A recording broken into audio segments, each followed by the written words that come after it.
अस्सलाम वालेकुम। आज मैं आपके साथ 3 ऐसे स्टॉक शेयर करूँगा जिनमें अगर मंथली बेसिस पे इन्वेस्टमेंट की जाए तो फ्यूचर में अच्छे रिटर्न्स आ सकते हैं। ना सिर्फ ये 3 स्टॉक्स होंगे बल्कि कुछ पैरामीटर्स होंगे जिनकी बेसिस पे हम कंपनीज को सिलेक्ट करेंगे and most importantly investment strategy क्या होगी, क्या तरीकाकार होगा। तो ये सारा कुछ मैं आपके साथ प्रैक्टिकली शेयर कर रहा हूँ। तो स्टार्ट करते हैं सेशन।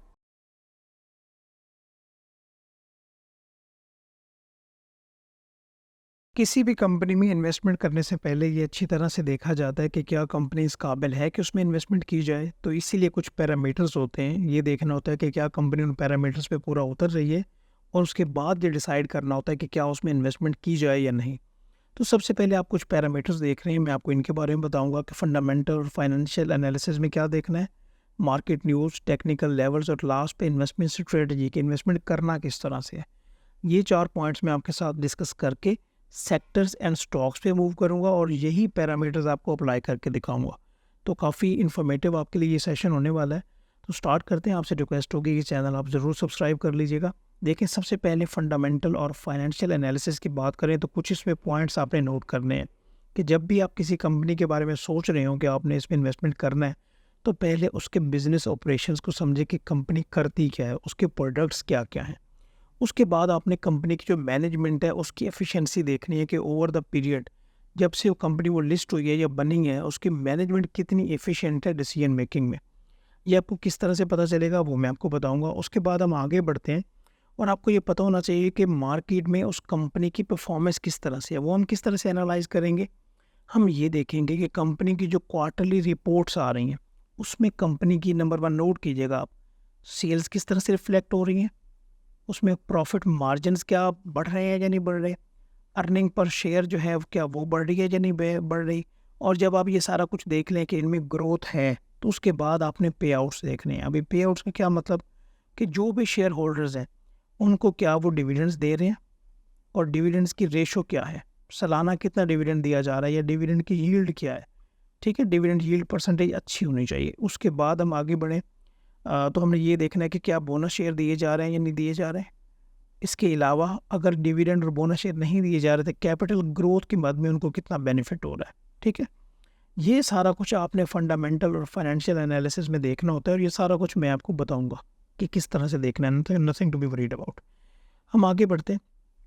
उसके बाद आपने मार्केट न्यूज़ और इसके साथ कुछ मैक्रो इकोनॉमिक फैक्टर्स होते हैं, मैं लिखना भूल गया, वो मैं आपको बता देता हूँ। मैक्रो इकोनॉमिक्स फैक्टर्स तो होते हैं, आपने इनको देखना होता है। अभी मार्केट न्यूज़ का क्या मतलब है, जिस कंपनी को भी आप देख रहे हैं, जिसको भी एनालाइज कर रहे हैं, आप गूगल पे जाएं। ठीक है, वहाँ पे आप उस कंपनी का नाम लिखें। जब भी आप नाम लिखेंगे उसके बाद आपके पास न्यूज़ की टैब ओपन हो जाएगी। जब ओपन करेंगे तो आपके सामने 4-5 टैब्स होंगे और वहाँ से देखें कि मार्केट में इस कंपनी के रिलेटेड न्यूज़ क्या है, पिछले कुछ टाइम में, या करंट, और उसका आगे क्या इम्पैक्ट हो सकता है। इसके अलावा कुछ मैक्रो इकोनॉमिक्स फैक्टर्स होते हैं जिसमें आपने ये देखना होता है कि मार्केट में जो इंटरेस्ट रेट है वो किस तरह से चल रहे हैं। लाइक मॉनेटरी पॉलिसी जब अनाउंस होती है तो उसमें इंटरेस्ट रेट कम हुआ, ज़्यादा हुआ। जीडीपी ग्रोथ क्या है, जीडीपी ग्रोथ अच्छी होनी चाहिए। इसके अलावा लाइक आपकी इन्फ्लेशन का मुल्क में क्या सूरत हाल है और डॉलर रेट क्या चल रहा है। तो ये कुछ मोटे मोटे मैंने आपको चीज़ें बताई हैं। फ़िलहाल अगर आप इनको एक साइड पे भी कर दें तो इट्स ओके, मैं आपको मीन वाइल बताऊंगा इनके बारे में भी। जब आप ये भी देख लें तो आपने फर्दर टेक्निकल लेवल्स पे 2 चीज़ें इंपॉर्टेंट होती हैं, वो देखनी होती हैं। 2-3 चीज़ें मैं आपको बताऊंगा। इसमें नंबर 1 सबसे पहले आपने ये देखना है, अगर आप इन्वेस्टर बनना चाहते हैं तो आपने ये देखना है जो कंपनीज भी आप सिलेक्ट कर रहे हैं तकरीबन पिछले कोई 1 साल में क्या उस कंपनी ने इंडेक्स को बीट किया है। इंडेक्स का क्या मतलब कि एक बेंचमार्क होता है ना, जिस तरह KSE 100 इंडेक्स है, तो आप इसके साथ कंपेयर करेंगे अब उन कंपनीज के पोर्टफोलियो को या वन बाय वन उन कंपनीज को कि क्या वो KSE 100 इंडेक्स के साथ साथ चल रहा है या उसको बीट कर रहा है। तो अगर साथ साथ चल रहा हो, जो उसको बीट भी कर रहा हो वो स्टॉक, तो वो अच्छा है। ठीक है, इसके बाद हम आगे बढ़ते हैं और इन्वेस्टमेंट स्ट्रेटजी को यहाँ पे डिस्कस करते हैं। सबसे पहले समझिएगा कि यहाँ पे हम सिस्टमेटिक इन्वेस्टमेंट प्लान को ज़्यादा डिस्कस कर रहे हैं और ये बहुत ज़्यादा बेनिफिशियल हो सकता है। अच्छा, इसमें आगे 2 चीज़ें आ जाती हैं। उसमें आपके भी आगे 2 स्ट्रेटजीज़ हो सकती हैं। आप क्या कहते हैं कि भई एक डेट अपने माइंड में कर लेते हैं। मिसाल के तौर पे आपको सैलरी मिलती है या आपकी जो भी सेविंग्स है, आप कहते हैं मैं डेट देखता हूँ, लाइक 5th ऑफ जो भी मंथ होगा ना पर्टिकुलरली, आप इस मंथ को जो भी कंपनी आप सिलेक्ट करेंगे आप इसमें इन्वेस्टमेंट कर देंगे। एक ये स्ट्रेटजी है। और दूसरी स्ट्रेटजी ये है कि आप ज़्यादा थोड़ा अक्लमंदाना काम करें और डिप्स पे बाय करें, ठीक है। अच्छा, डिप्स पे बाय करने का क्या मतलब है कि आपको यहाँ से तकरीबन अगर डिप्स पे बाय करेंगे तो आपको 10% से लेके 15% तक मज़ीद बेनिफिट हो सकता है अगर आप डिप्स पे बाय करें। और अगर आप ये देखें कि भाई आप मैंने नहीं देखना कि उस टाइम शेयर प्राइस क्या चल रही है, बस मैंने 5 तारीख को इन स्टॉक्स में इन्वेस्ट कर देना, तो ये भी स्ट्रेटजी लोग फॉलो करते हैं और लॉन्ग टर्म में इसका बेनिफिट भी होता है। बट अगर आप थोड़ा सा डिप्स पे बाय करेंगे तो आपको ज़्यादा बेनिफिट होगा। ये क्लियर होगी बात, समझ आ गई? अभी मैं इसको ज़रा रिमूव कर रहा हूँ और यही पॉइंट्स मैं आगे लेके चलता हूँ। और सबसे पहले मैं आपको ये क्या कहते हैं कि ये सेक्टर्स और स्टॉक्स के बारे में बता दूँ। सबसे पहले आप ये नोट कीजिएगा कि अब ये मैं आपको पहले बता दूँ, उसके बाद आगे बढ़ते हैं। इसमें मैंने 3 सेक्टर सिलेक्ट किए हैं। बैंकिंग सेक्टर में से फैसल बैंक, टेक्सटाइल सेक्टर्स में से इंटरलूप, फर्टिलाइज़र सेक्टर्स में से एंग्रो कॉरपोरेशन। नोट कीजिएगा, मैं पहले फैसल बैंक को बड़ा डिटेल में कवर कर चुका हूँ। ये जो सारी चीज़ें मैंने आपको बताई हैं, फैसल बैंक का पूरा एनालिसिस मैं शेयर कर चुका हूँ कि कंपनी किस तरह से अब ये फैसल बैंक ऑपरेट करता है, इसकी किस तरह से अर्निंग्स हैं, न्यूज़ क्या हैं और फंडामेंटली अगर हम लॉन्ग टर्म में देखें तो किस तरह से बेनिफिट लिया जा सकता है। इसी तरह से इंटरलॉक, ये तो मैं ये डिटेल एनालिसिस कर चुका हूँ। आपको इनके जो लिंक्स हैं वो डिस्क्रिप्शन में मिल जाएंगे। अच्छा, यहाँ पे मैं आपको छोटा सा एक टारगेट देना चाहता हूँ। आपको इंशाल्लाह अभी वैल्यू का आइडिया हो जाएगा कि एंग्रो कॉरपोरेशन के लिए अगर आप चाहते हैं कि मैं इसको डिटेल में कवर करूं कि ये कंपनी किस तरह से ऑपरेट करती है, ये बहुत बड़ी कंपनी है पाकिस्तान के हिसाब से, क्योंकि इसकी आगे बहुत सारे सेक्टर्स में डिफरेंट कंपनीज में इसकी होल्डिंग है। एक इन्वेस्टमेंट कंपनी भी आप इसे कह सकते हैं। तो इसको मैं डिटेल में कवर करूँगा। अगर आप ये छोटा सा टारगेट अचीव करेंगे कि आपने 500 लाइक करने और कमेंट में ज़रूर ये मेंशन कर दीजिएगा कि एंग्रो कॉरपोरेशन, सिर्फ एक नाम आप मेंशन कर दीजिएगा, ये आपकी मोहब्बत होगी। तो सबसे पहले अगर बात की जाए तो अगर बैंकिंग सेक्टर में देखा जाए फैसल बैंक, तो उसकी आजकल प्राइस को 50 के राउंड अबाउट है। तो आप जब भी आप देख रहे होंगे तो आप शेयर प्राइस अपने अकॉर्डिंगली देख लीजिएगा। टेक्सटाइल में सेक्टर में इंटरलूप, जो कि एक्सपोर्ट की बहुत बड़ी कंपनी है और सेल्फ सफिशेंट है ये, ठीक है, तो 75 इसकी शेयर प्राइस है। और फर्टिलाइजर्स जो है एंग्रो कॉरपोरेशन, इसकी 330 है। तो ये टोटल 3 जो कंपनीज़ हैं इनकी जो शेयर प्राइस बनती है वो 455 बनती है अगर आप 1 परचेज़ करते हैं। अच्छा, यहाँ पे सिस्टमेटिक इन्वेस्टमेंट प्लान के अकॉर्डिंगली मिसाल के तौर पे आप ये कहते हैं कि आपने 5,000 इन्वेस्ट करना है, तो ये बहुत इंपॉर्टेंट बात होगी कि 5,000 का मतलब ये है कि आपने इन कंपनीज़ में इक्वल अमाउंट इन्वेस्ट करनी है। ये बहुत इंपॉर्टेंट है। अक्सर क्या होता है कि आप कहते हैं जी 5,000 है, चलें जी 100 शेयर इसके ले लेते हैं, 50 शेयर इसके ले लेते हैं, 100 शेयर इसके ले लेते हैं। इस तरह नहीं करना।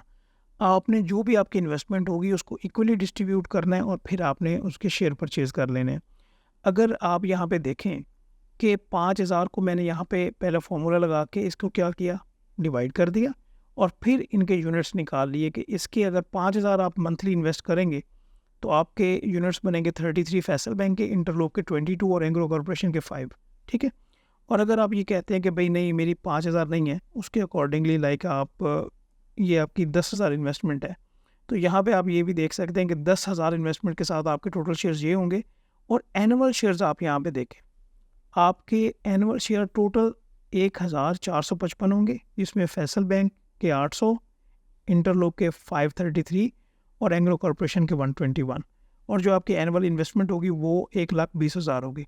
अच्छा, जो यहाँ पे रिटर्न की कैलकुलेशन है, अगर बैंक आपको 18-20% के करीब दे रहे हैं और अगर ये अच्छी कंपनीज में इन्वेस्ट किया जाए जो कि आपको रेगुलर डिविडेंड्स भी देती हैं, कुछ यहाँ से जिस तरह पे इंटरलूप है वो बोनस शेयर भी बाजू का दे देती है, तो साथ आपको यहाँ पे कैपिटल ग्रोथ बहुत ज़्यादा देखने को मिलेगी। समझ आ गई बात? और मैं ख़ास तौर पे जो इंटरलूप है इसके बारे में आपको बताऊं कि ये फ्यूचर में मेरे एनालिसिस के मुताबिक एक बहुत बड़ी कंपनी बनने वाली है, ठीक है, अभी भी बहुत बड़ी कंपनी है। ठीक हो गया जी। अभी किस तरह से है कि मैं आपको बता दूं कि मिसाल के तौर पे हम मिसाल ले लेते हैं इंटरलूप की, तो उसका फंडामेंटल फाइनेंशियल एनालिसिस हमने किस तरह से करना है, मार्केट न्यूज़ को कैसे देखना है, टेक्निकल लेवल्स और फिर इन्वेस्टमेंट स्ट्रेटजी क्या होनी चाहिए उसके ऊपर बात कर लेते हैं। तो यहाँ पे आप आएंगे पाकिस्तान स्टॉक एक्सचेंज के डेटा पोर्टल पे, यहाँ पे इंटरलूप के रिलेटेड आपको डेटा मिल जाएगा, कहीं पे जाने की कोई ज़रूरत नहीं है। एक ये तरीका है कि आप यहीं पे रहते हुए सारा डेटा एक्सट्रैक्ट कर लें कि यहाँ पे ये देखें आपके पास ये फाइनेंशियल रेशोज़ आ रही हैं, यहाँ पे आप इन फाइनेंशियल रेशोज़ को देख सकते हैं जिसमें सेल्स, प्रॉफिट आफ्टर टैक्स और EPS आ रहे हैं पिछले कुछ 4 सालों के। अगर आप ये देखना चाहिए ये देख सकते हैं। अदरवाइज़ यहाँ पे अनाउंसमेंट का एक सेशन है। यहाँ पे आप जो क्वार्टरली पीछे रिजल्ट्स होंगे उनको एनालाइज़ कर सकते हैं और एनुअल रिपोर्ट को डाउनलोड कर सकते हैं और उनको भी देख सकते हैं। ये सारा तरीकाकार मैंने आपको डिटेल में कवर कराया है, वो लिंक आप एक बार ज़रूर देखिएगा, आपको बहुत बेनिफिट होगा। अच्छा, यहाँ से आपने देखा कि कंपनी की जो overall year by year sales हैं वो इंक्रीज़ कर रही हैं, जो कि बहुत अच्छी बात है। ईपीएस भी बहुत इंक्रीज़ कर रही है। और अगर यहाँ पे हम पर्टिकुलरली बात कर लें जी इसके पे आउट्स की, तो ये आपको साल में 2 बार तकरीबन ये डिविडेंड भी दे देती है और साथ बोनस शेयर ये भी आपको मिल रहा है। तो ओवरऑल अभी तक हम देखें इसमें सेल्स, प्रॉफिट मार्जिन्स, ईपीएस, पे आउट्स अच्छे। समझ आ गई बात? ये हमारा पहला जो चेक है वो लग गया। दोबारा अगर मैं एक्सेल की फाइल में आऊँ तो यहाँ पे मैं ये कहता हूँ कि भाई ये वाला जो चेक है मैंने लगा दिया और इसके अकॉर्डिंगली मैंने देखा कि ये कंपनी जो है गुड है। अभी मार्केट न्यूज़ को हम देख लेते हैं कि मार्केट न्यूज़ क्या कहती हैं। हम गूगल पे आएंगे और इंटरलोप सर्च करेंगे और यहाँ पे मैं आगे ऊपर नहीं करता, यहाँ पे भी आप ये देखें जी, Interloop approves $58 million for hosiery plant expansion. अगर कोई प्लांट एक्सपेंड किया जा रहा है तो उससे क्या होगा, ऑब्वियस सी बात है, और ये 1 महीने पहले की बात है। अगर प्लांट एक्सपेंड करेंगे तो उससे बहुत बेनिफिट होगा। यहाँ पे मैंने बड़ा डिटेल में कवर किया था कि ये अपनी एक्सपोर्ट कहाँ कहाँ पे करते हैं, इसके मेजर प्रोडक्ट्स क्या हैं, रॉ मटेरियल में क्या यूज़ होता है। तो अगर प्लांट में एक्सटेंशन करेंगे, वो एक्सपेंशन कर रहे हैं, तो उससे सेल्स उनकी बढ़ेंगी और उसी तरह से उनके शेयर होल्डर्स को बेनिफिट होगा। समझ आ गई बात? तो यहाँ से न्यूज़ का भी हमें पता चल गया कि इट्स गुड। तो यहाँ पे मैंने क्या किया कि न्यूज़ को भी हमने कह दिया गुड है। अभी टेक्निकल लेवल्स की बात कर लेते हैं। उसमें सबसे पहले तो हम इंडेक्स को लेके बात करेंगे कि क्या ये कंपनी इंडेक्स को बीट कर रही है। उसके लिए आप क्या करेंगे कि सरमाया.com पे आ जाएं, सर्च करें यहाँ पे ILP या इंटरलोप कंपनी, जो भी आप 1 बाय 1 देख रहे हैं। तो सबसे पहले तो आप इंडेक्स वर्सेस कंपनी कर लें और यहाँ पे मंथ सिलेक्टेड है तो ईयर कर लें। यहाँ पे आप ये देखें, ये जो ग्रीन लाइन है ये इंटरलोप कंपनी है और ये जो आप ब्लैक लाइन देख रहे हैं ये KSE 100 इंडेक्स है। तो यहाँ से पता चलता है कि ये जो कंपनी है इंडेक्स के साथ साथ बेहतर परफॉर्म कर रही है, ईयरली बेसिस पे भी और मंथली बेसिस पे भी। समझ आ गई बात? अभी हम लेवल्स की बात कर लेते हैं। लेवल्स के लिए यहीं पे आप बेशक ये ट्रेडिंग व्यू पे क्लिक कर सकते हैं, ठीक है। अच्छा, इसके लिए एक और बात भी है। यहाँ पे आप सिप पे अगर आप क्लिक करेंगे ना तो आपको यहाँ से पता चलेगा कि ये ब्लू लाइन आपकी क्या है, इन्वेस्टमेंट है, और यहाँ पे जो ग्रीन लाइन है ये आपकी टोटल आपको जो बेनिफिट हो रहा है ओवरऑल इन्वेस्टमेंट मिला के, ठीक है। इसके बाद आप ये ट्रेडिंग व्यू को टैब देख रहे हैं, यहाँ पे क्लिक करेंगे तो आपके पास इस कंपनी का चार्ट ओपन हो जाएगा और ये फिलहाल डेली का टाइम फ्रेम है। यहाँ पे सबसे पहले तो आप support and resistance line draw करें, जो कि बड़ी बेसिक सी बात है और बड़ी इजीली वो आप कर लेंगे। उसकी बेसिस पे भी आपको टारगेट लेवल्स का आइडिया हो जाता है। और मैं अगर इंडिकेटर्स की बात करूँ तो इंडिकेटर्स में यहाँ पे अपने RSI रिलेटिव स्ट्रेंथ इंडेक्स को सर्च करना है और यहाँ पे इसकी अगर सेटिंग की बात करूँ, यहाँ पे ज़रा जूम कर लीजिएगा और इसकी सेटिंग्स में आप अपर लिमिट जो है उसको आप 70 रख दें और 60 रख दें और जो लोअर लिमिट है उसको 30 रहने दें और ओके कर दें। अच्छा, ज़रा यहाँ पे गौर से देखिएगा, मैं ज़रा इसको एक्सपेंड करने लगा हूँ, ठीक है। जब आप ये देखेंगे कि भाई ये 30 या 30 के करीब है या उससे नीचे है, तो तब आप इसे पोजीशन लीजिएगा, इसको आप एक्यूमुलेट कीजिएगा, बाय कीजिएगा। अच्छा, ये मत समझिएगा कि ये इसकी प्राइस है 30, ये इसके लेवल्स हैं, ठीक है। अच्छा, जब यहाँ पे आप ये देखा कि आपने ये अभी ये 24 जून से पहले 14 जून को ये 27 वाले लेवल पे आया, तो यहाँ पे इसकी बाइंग बनती थी, फिर इस लेवल पे इसकी बाइंग बनती थी। और अगर आप इसको शॉर्ट करना चाहें या बेचना चाहें तो उसके अकॉर्डिंगली आप इसको, जब ये 50 से ऊपर जाए, 60 के करीब जाए, तो आप इसको बेच सकते हैं। वैसे अगर लॉन्ग टर्म इन्वेस्टमेंट की बात की जाए तो आपको यहाँ पे बेचने की ज़रूरत नहीं है, ठीक है। और जब तक फंडामेंटल चेंज ना हो, ये बात समझिएगा, अक्सर आपसे ये क्वेश्चन होता है कि भाई हमें कब पता चलेगा कि इस शेयर को हमने बेच देना है। जब फंडामेंटल चेंज हो जाए, जब पता चले कि भाई अभी इसकी प्रोडक्शन सही नहीं है, इसकी उस तरह से जो एक्सपोर्ट्स हैं वो सही नहीं हो रही, जिसकी वजह से इशूज़ आ रहे हैं, या गवर्नमेंट की वजह से इंटरेस्ट रेट में कुछ ऐसी चेंजेस आ गई है, मैक्रो इकोनॉमिक्स फैक्टर चेंज हो गए हैं, तो फिर आप उस कंपनी पे उसका इम्पैक्ट देखते हैं और फिर अपनी पोजीशंस को चेंज करते हैं। ये बात समझ आ गई? यहाँ पे आपने जब 30 के करीब होगा तो बाय करना है और अगर 60 के करीब होगा पॉइंट्स तो फिर आपने इसको सेल करना है, ठीक है। मैं यहाँ पे इसको एक बार ये रिमूव करता हूँ। ये बात क्लियर हो गई आपको?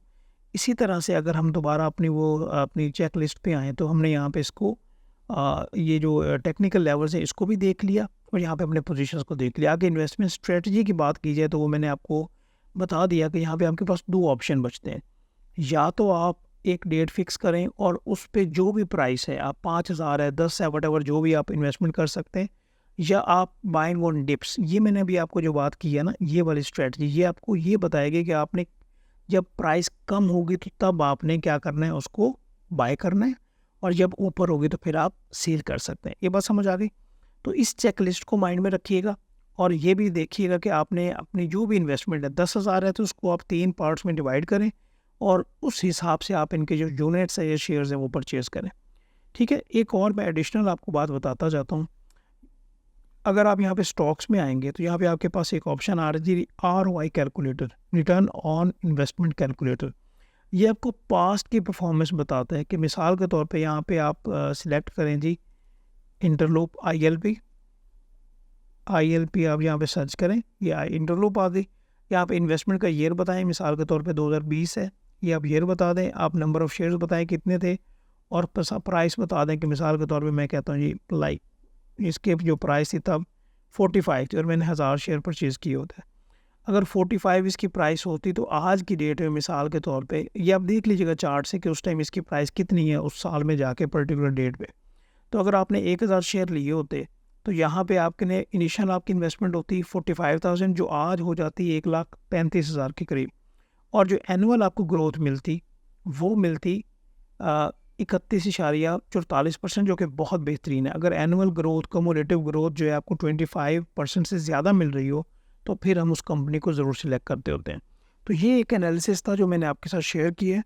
तो आप ज़रूर मुझे बताइएगा कि अगर आप एंग्रो कॉरपोरेशन के बारे में एनालिसिस चाहते हैं, जिस तरह मैंने इंटरलूप या मैंने फैसल बैंक का किया, तो मैं उसके ऊपर ज़रूर एफ़र्ट करूँगा कि आपके साथ डिटेल शेयर कर सकूँ। तो अपना ख्याल रखिएगा, इंशाल्लाह हम नेक्स्ट वीडियो में बात करते रहेंगे। अल्लाह हाफ़िज़।